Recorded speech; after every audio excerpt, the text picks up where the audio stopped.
back to the Fermented World channel. We've got some honey and I'm brewing a melomel. Did a poll on Instagram. 67% of people wanted me to brew a melomel with these raspberries.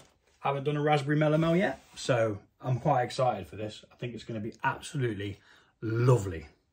Now I do have an idea of what I'm going to add to it in secondary, but I'm not going to tell you what it is just yet. You'll have to wait and see.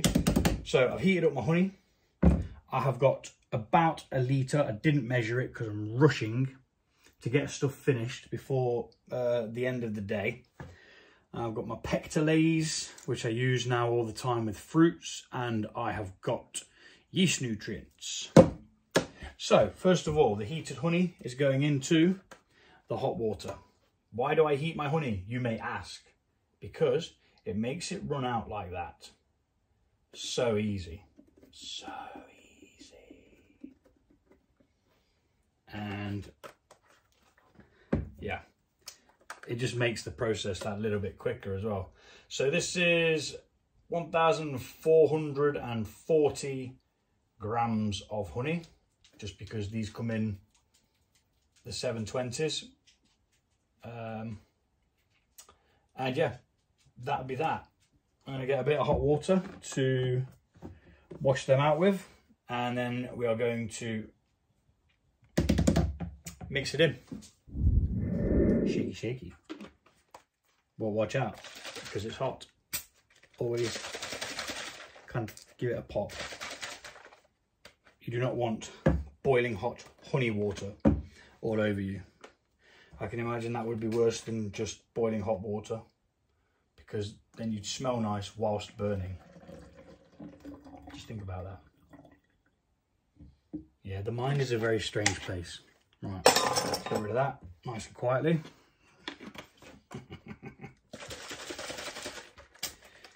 We want all of that honey, because that is what's going to give us the alcohol.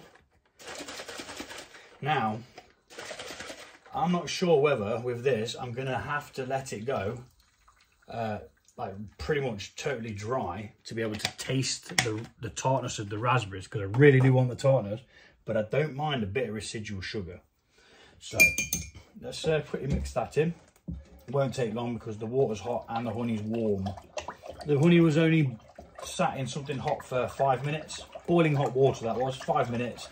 Fully submerged if possible.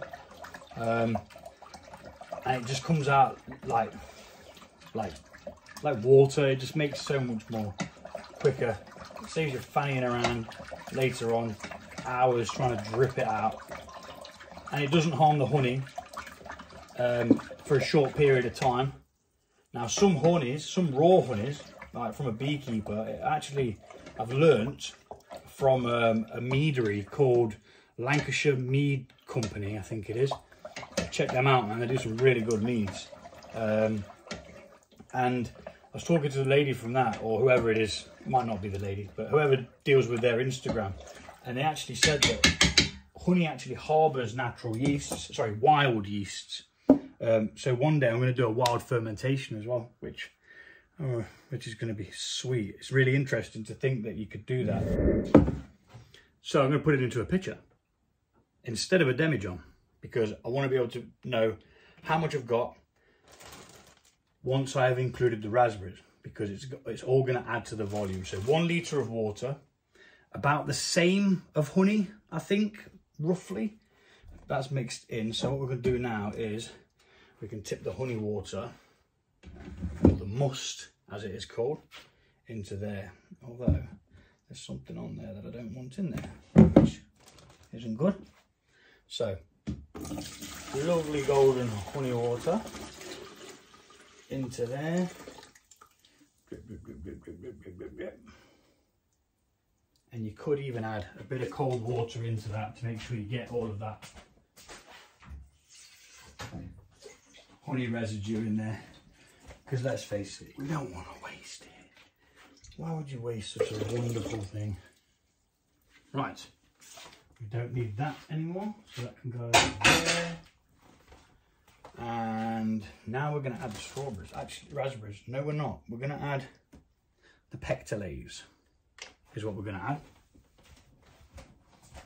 because I'll forget to do it otherwise. Because I get like that, I get a little bit ahead of myself. So for one batch, we need 1 level teaspoon per gallon. So we need 2 of these because this is a half. Okay, and what pectolase actually does is, get all that off there. I'll be using that again in a second. It allows, stops something called pectin haze building up, which a lot of fruits have. Not all have massive quantities, but they all have some in there. And it just brings out the flavours and stuff of the fruits a little bit better. Then we're going to add yeast nutrients, which just keeps everything happy. 1 level teaspoon.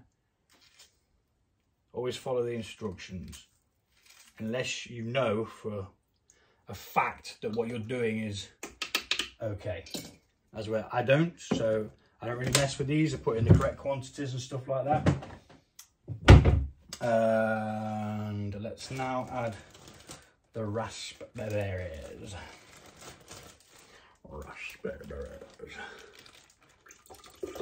Yes. Oh shit. It's all up the wall. Lovely raspberries dribbling down the wall. I don't give a shit. Let's try and get that last bit of juice out of these and the last 2 berries.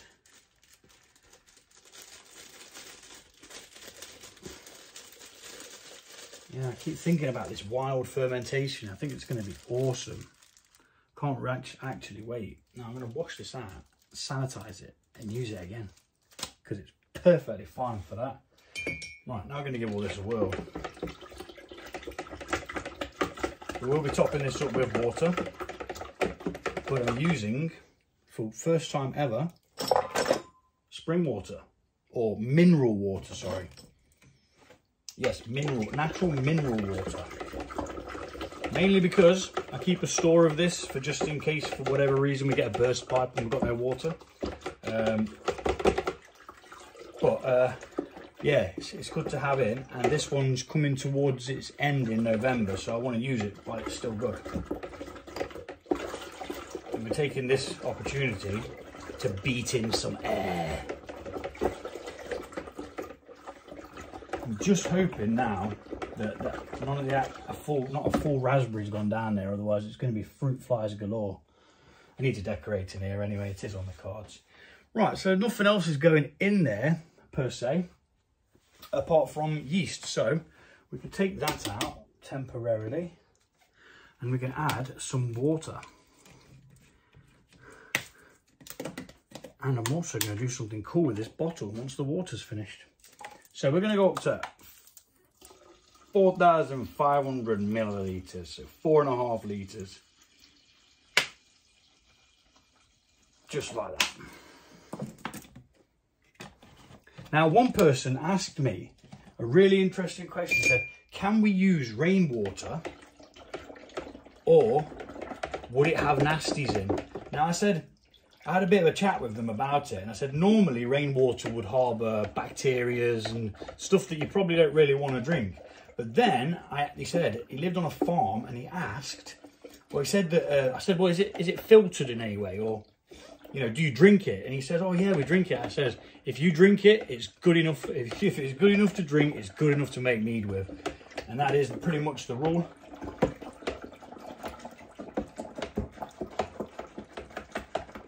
And there we are. That is our must, ready to rock and roll. So now we're going to transfer this from here into the demijohn.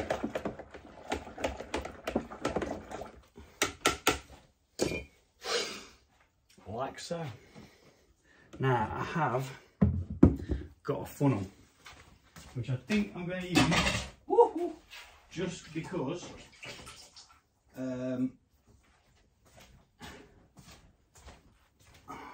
I don't know, I could struggle because I don't know whether it's going to get blocked up, but we're going to give it a go anyway. One of two things will happen. It'll either work or it'll block up. And there you go, it blocked up. Hot damn. Okay. Right. Okay. We'll just have to rethink this and do it very, very carefully by tipping it in. So I'm going to speed this up.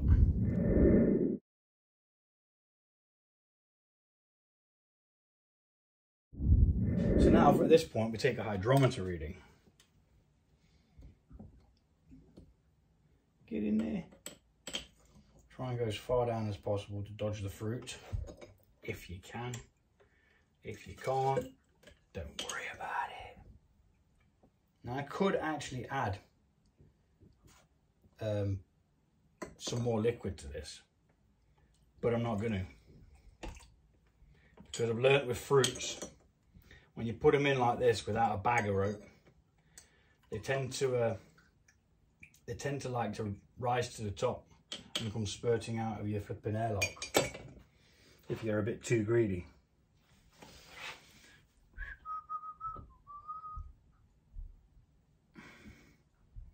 That's reasonably low, really. I'm surprised at that. I'm actually surprised. Now, thinking about this, what I should have done is I should have filtered this into there somehow,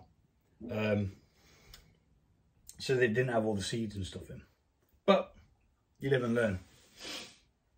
At least you'll be able to not make the same mistake that I made. So it's saying it's at 1.102, which is a good start, but it's not quite as high as I expected it to be. But hey, I'm not going to fanny around now because I haven't got time. That can go back in there. 1.102 is the start gravity. So we're going to pitch yeast. Now, I don't know whether, because of the tartness of the berries, I should be putting anything else in to help balance the pH. At this point, I'm not going to. I don't feel I have to, so I'm not going to. I'm going to be using half a packet of yeast because, as I've said before, this packet of yeast can do 23 litres of must. 23 litres. We're doing 4.5 litres.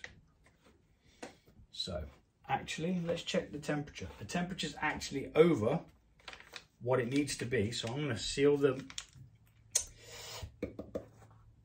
yeast back over there. It's actually at 34, heading in between 34 and 32. Now that yeast can be pitched at 30 degrees, but we're not going to pitch it just yet. Even at 30 degrees, I'm still a bit, I don't really want to. So what I'm going to do instead, I'm going to sit this over there with the airlock on, and it's going to have some cold water running around it with some ice cubes in the sink just to cool it down really, really quickly. And I shall be back.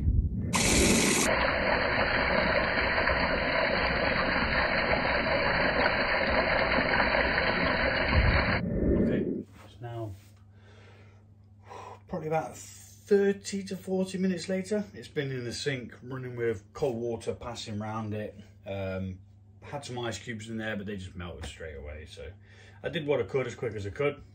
And now what I'm going to do, I'm going to remove that airlock from there. Hopefully that will stand up and keep that lovely sanitized water in there. Hopefully, maybe not. We're going to add some air. I'm going to put the bung on and we're going to get some shit. And what that does is it oxygenizes it, ready for the yeast to go in, because for a colony of yeast to start, it needs plenty of oxygen in the must. Let's move that out of the way. So I'm just going to eyeball about half a packet of Mangrove Jack's M05 yeast.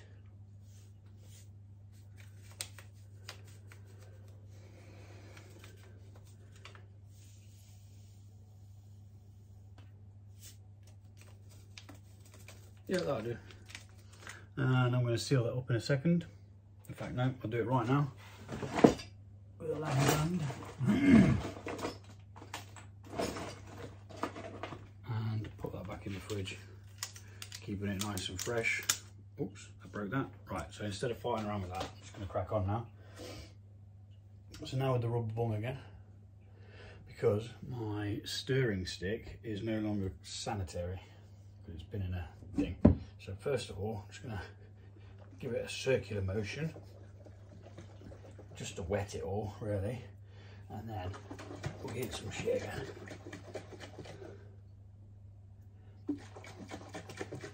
There we go. Getting it all over me, but it's all right because it smells nice. So yeah, out with the bung, grab that airlock, put the airlock in, seal it off. Now normally I've got a load of elastic bands around here which I use for tying these airlocks down, so I do need to hunt one of them down. Quite sharpish, there we go, because all this equipment that I've got, you see that straight away, look, Mr. Fly's like, hello, what have you got for me? I've got a headache for you. That's what I got, go away. And these, yeah, as I was saying, this all used to be my mum's kit, which she used to brew wine and stuff with. So it's all quite old, and you know, there's a possibility that these rise up once the fermentation starts kicking in. So it's rather warm in the UK at the moment, so I am going to be lowering this down to ground level, which should be a nice ambient 22 degrees at the moment. So that's going on the floor, and I'm going to move the piment back up here a sec because I want to check the temperature of that. Yep, it's just below 22 degrees, that's perfect. So that's going to go down there. And then just barricade it in so the kids or the dog can't get interested with it. And that's your lot, that's it. It is done, ready to rock and roll. Give it about 7 to 10 days and we should be able to check on it, see what the fermentation's done and doing. And then we'll go from there. Raspberry melomel, sweet. Take it easy, see you soon.